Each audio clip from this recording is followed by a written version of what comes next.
Canada responds to Trump's tariffs. This is what they had to say. Trump has just announced a sweeping new tariff on cars. This is very modest. And what we're going to be doing is a 25% tariff on all cars that are not made in the United States. If they're made in the United States, there's absolutely no tariff. Business is coming back to the United States so that they don't have to pay tariffs.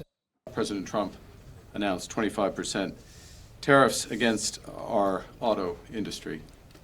And this is a direct attack, to be clear, a direct attack on the very workers that I stood in front of, uniform workers I stood in front of this morning at the Ambassador Bridge. A bridge that is a symbol and a reality. I look at that bridge every day that I wake tight up. ties Ambassador between Bridge. our two countries, ties of kinship, ties of commerce, ties that are in the process of being broken. We will defend our workers. We will defend our companies. We will defend our country. He don't even sound We will confident. defend it together. You know, this will hurt us, but through this period, by being together, we will emerge stronger. How many people listening to Mark Carney and saying, you know what?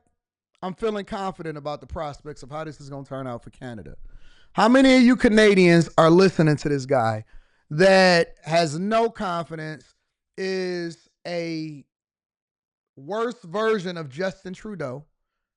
And while he's staring at the Ambassador Bridge, which I was staring at the Ambassador Bridge this morning, how many of y'all are listening to this guy and saying, you know what? I'm feeling confident about our prospects here after what he's saying? Nobody. 0 people. Nobody, and I mean absolutely nobody, is believing you, sir. Mark,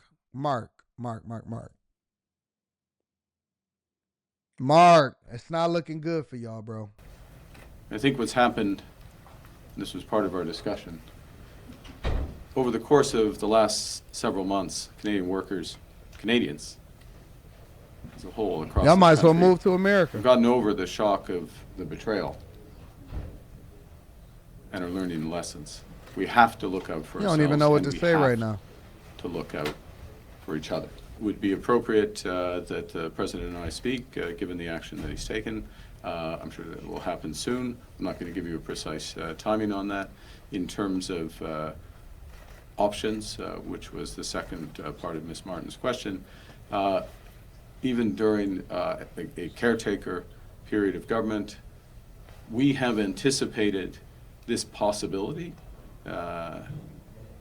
We have put in place the mechanisms so that if it is appropriate for retaliatory tariffs, and there's many considerations to be taken in those regards, and I want to have the meeting of our cabinet, Canada-U.S. cabinet, other considerations. We need to see the details of the executive order. Buyer beware, your next car could cost more money. This is very modest. And what we're going to be doing is a 25% tariff on all cars that are not made in the United States. If they're made in the United States, there's absolutely no tariff. Business is coming back to the United States so that they don't have to pay tariffs. A very modest 25% tariff. The president. And I know that she better, because Trump checked out on her the other day and said, hey, I didn't call on you. Trump checked out on her. Let me go find that clip. It says, my political sources are here, Paul Begala and Scott Jennings, along with my deeply sourced White House insiders, Zolan Cano-Youngs from the New York Times and Isaac Arnsdorf from the Washington Post. And Isaac, this was something the White House announced later this afternoon. They said the president's going to be making an announcement on auto tariffs. This is a 25% tariff on all imports coming into the U.S., and he said it starts April 2nd. Obviously, he was arguing that that will be, in the end, better for the American consumer. But what have you heard from sources about how this all came about today? Well, obviously, Trump was elected to lower prices, not What's raise up with them. dog And, hair? he is betting that What's up with his hair, run, man? that Americans are going to stick with him in the long run for the. But factories aren't built overnight. And he's acknowledged that there's going to be pain in the meantime. And I've been assured by the White House that we're not going to see a repeat on April 2nd. Actually, what they're saying is, and what the Trump administration is saying, is that there's going to be a whole lot of construction jobs that are being created. And he actually went on inside of that exact same press conference and said that there's going to be a lot of construction jobs that is created, and millwrights and electricians and plumbers and all of these skilled tradespeople are going to make a lot of money. It's going to be a lot of construction companies that generate a lot of revenue that is going to scale up and build all of this infrastructure that allows for us to generate more revenue. And then we're also going to have the jobs that go along with it. This is what he said to the reporter the other day. Situation we should have never had to even think about. Should have never happened. And on the Middle East, that's been going on for a lot of years, centuries and centuries. It just keeps going. And we are making a lot of progress. So that's all I can report. But some very, very big talks are going and detailed talks are going on right now on both fronts. Mr. President, you said that your national security advisor learned a lesson after a reporter. Excuse me, I didn't make you. Go ahead, please. Mr. President, the ceasefire agreement that was brokered today.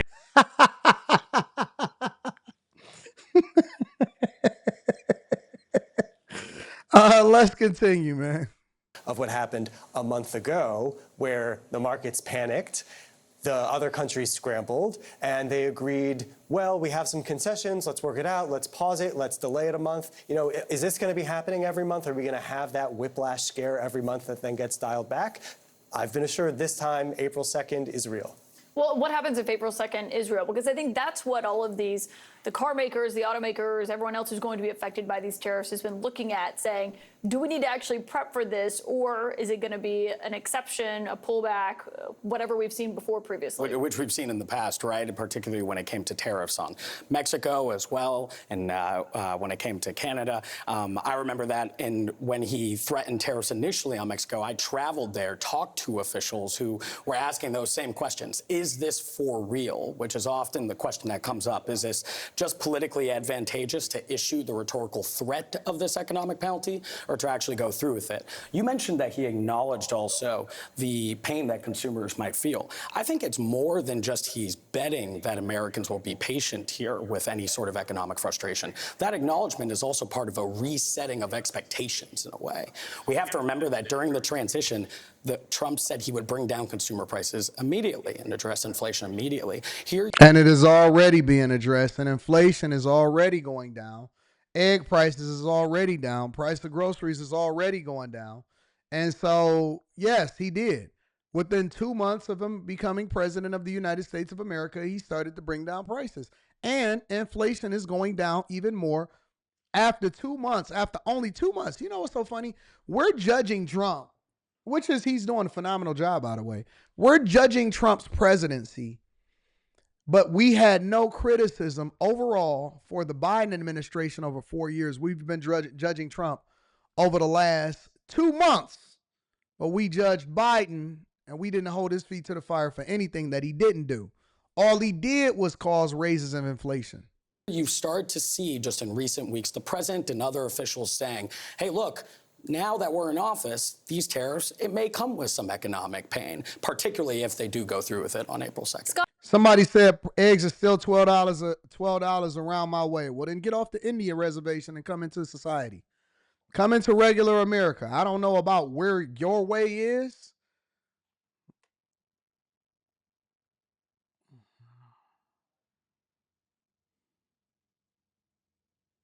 I don't know where your way is.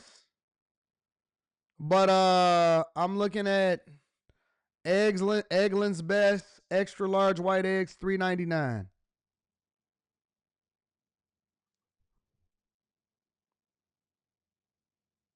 Nearby. Kroger. I'm looking at all of it right now.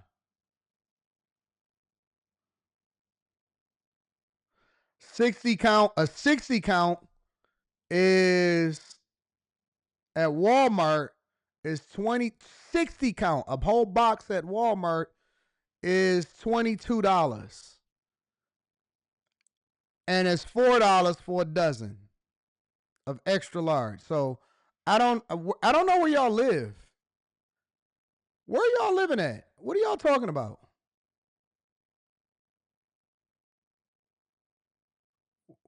Where do y'all live at to where y'all paying that amount of money for eggs? Did I miss something? Am I not aware of what's going on out here? Why are y'all so hell bent? That's for a 60 count. And it's $4 at Gordon's. So what are y'all talking about? Y'all just be saying anything. I don't even think y'all know what the price of eggs are, or milk, or cereal, or anything. They said it's $9 to $10 in Long Beach. Y'all better run out of California. I keep telling y'all keep living in these places. That's basically that's gouging y'all. Anyways, let's get back to it. Scott, how does the president balance that in terms of you can only, if you're negotiating and using it as a tactic, you can't really back away from it that often, or people will just always think maybe it's not actually going to happen. But how do you balance that with what consumers might feel as a result of this? Well, you balance it by making your argument that I'm trying to I transform agree, the they American fake economy. outrage. And while we may have some short-term pain for consumers, we're going to have long-term gain for workers. And if you look on your social media tonight, the United Auto Workers, the UAW, has put out a strong statement in support of what Trump did today. Mm-hmm. And one of the reasons that Trump... you mean the same UAW that endorsed Biden and Kamala Harris for president of the United States of America? What? They said the UAW. They didn't say Sean Fain, the president of the UAW. They just said the UAW put out a strong statement supporting Trump and endorsing what he's doing. You mean the same UAW that was endorsing Kamala Harris and Biden just a couple months ago, right? The ones that was trying to get all of their workers to vote for Kamala Harris and Biden, they embraced this? No way. It actually saves and bolsters the UAW's ranks and creates more jobs within the auto industry. That's crazy. You don't say. That he was doing the tariff is because of declining domestic production. And so in the eyes of Trump, in the eyes of the UAW, the people who represent the people who work in these factories, this is a win for them. So the balance here is short-term pain for consumers, maybe long-term gain for workers. And by the way, if everybody wants to make their stuff here, nobody's going to feel any pain at all. This is going to go down in history. Like, you know how like Reagan had Morning in America and FDR had the New Deal and LBJ, the Great Society? This presidency will be known as the Great Betrayal. He was elected. Hey, he really, y'all know he had this speech set up. That's why it was such a long pause before he even started speaking. By the American middle class. He won the votes of voters who make less than $50,000 a year. Just as Isaac said, they voted for him for one reason: cut my cost of living. No, they didn't. No, they didn't. No, they didn't. They voted for him so that he can create more jobs. They voted for him because they didn't want illegal migrants inside of the country. They voted for him because they seen inflation continuing to go up. They voted for him because we didn't see any houses that was affordable in their particular areas. They voted for him because they seen all of this liberal outrage when it came to my body, my choice. They voted for him because you didn't have any real policy on the Democratic side. They voted for him because they didn't want women or men in girls' bathrooms. They voted for him because they didn't want any more diversity, equity, and inclusion, and they wanted merit-based programs. They voted for him because they wanted the option to choose whether they wanted to buy a gas-powered vehicle or they wanted an electric vehicle. They wanted more choice. They voted for him because they wanted us to actually drill and use the resources in America to eliminate the corporate debt. They voted for him because they didn't want any more new taxes. You're not going to sit here and gaslight us, big dog. We know. We was on the ground. We talked to the people. We know why they voted for Trump, and that's why they saying promises made, promises delivered. They voted for him because of this. No, they didn't. No, they didn't. They voted for him for all of those reasons that I just said. Since he's taken office, he took office, eggs were $4.14 a carton.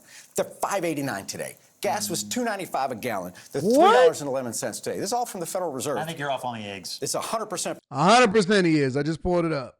From the Federal Reserve. I think you're off on the eggs. I'm just telling you what the Fed says. Rent has gone up $1 a day. Theory AIM says inflation is directly related to the cost of living. And then they put my name in caps. Anton. No, it's not. No, it's not. Inflation is directly related to the cost of how many more dollars is being printed and put into circulation because we don't actually have anything that we backing it up by. In addition to the cost of living versus your buying power. So when we talk about the cost of living, you can say Well, it's more expensive for you to be able to go in and get rent, right? Or maybe more expensive because a burger costs this much. But what they don't tell you is that we're printing more money than ever before, and you're not getting any raises on your jobs, and they're mandating for people to make $25 an hour in order to make a burger. That's what they didn't tell you. The cost of living, for example, in your situation, could be directly tied to the fact that you got a whole lot of student loans that you didn't have to take out because you made bad decisions. Your cost of living could be directly tied to the bad management of your city, and then they raise your property taxes because they need to bolster city finances because they don't have enough money to be able to pay the teachers in the schools. Your cost of living could be directly tied to problems and bad decisions as far as your local government making horrible decisions on whether or not they wanted to update the infrastructure or if they wanted to spend more money on illegal migrants inside of the city. So there's a lot of reasons why your cost of living could go up. Your buying power is directly tied to that. And then how much money they print from the federal government in order to value the dollar is also tied to inflation. There's a lot of reasons of why inflation is what it is, or what the value of that dollar is, which then lowers your buying power. It increased the amount that it costs, but it doesn't keep up with the amount that you get in a raise on your job or the job that you've created for yourself with the business. You can't fool me. Listen, I don't have talking points. I have real life experiences and I understand how money works. You can't just say anything and think that you can get away with it. That's not how life works. That's not how life works at all. Every day since he was sworn in. If he's not cutting the price of groceries, gas, and rent, he is failing the people who put him in office. He's stabbing them in the back. These are good people. I hate when my side attacks Trump voters. They're good people. But they put their faith in a guy who's stabbing them in the back every day. You can't have higher tariffs and lower prices. Was he not also elected by the working men and women of this country to give them better job opportunities in the middle of this country? I mean, Thank part you, of the Scott. whole animus of the Trump campaign in 2016 was the hollowing out of the American manufacturing sector. Go tell them. And that's what he's doing. Go tell them that adding $12,000 to the cost of their car is going to be really good for them, Scott. I wish you luck with that, buddy. I'm going to go tell them they're going to get a job, make more money than they've ever made. Yeah, they're going to tell you you're full of malarkey. You're raising costs across the board. If you drive or drink or eat or dress, you're going to be paying more. Inflation rates have come down in the last couple of months. But I do think part of this is who's around Trump and his economic advisors in terms of how they're guiding him on this compared to last time. It does seem different in terms of no one's saying, oh, you should pull back on this or you should do this. They're much more on board with it than they were 8 years ago. I think that's across the board when it comes to the Trump agenda, that you're not going to have the instances that we saw in the first term where, different cabinet Scott officials is carrying CNN. CNN. Hey, y'all notice how Scott is on literally almost every single panel show on CNN and doing individual interviews and getting on there arguing with Ashley Allison and going back and forth with Van Jones and being on here. He is probably at the forefront of one of the people that is carrying CNN. And I got to give CNN a little bit of credit. At least they got him. At least they made sure that they keep a conservative voice that's actually mindful and can communicate effectively and debate with these idiots that's on this platform. Make sure y'all hit a like for the algorithm, subscribe to the channel, and turn on these notifications.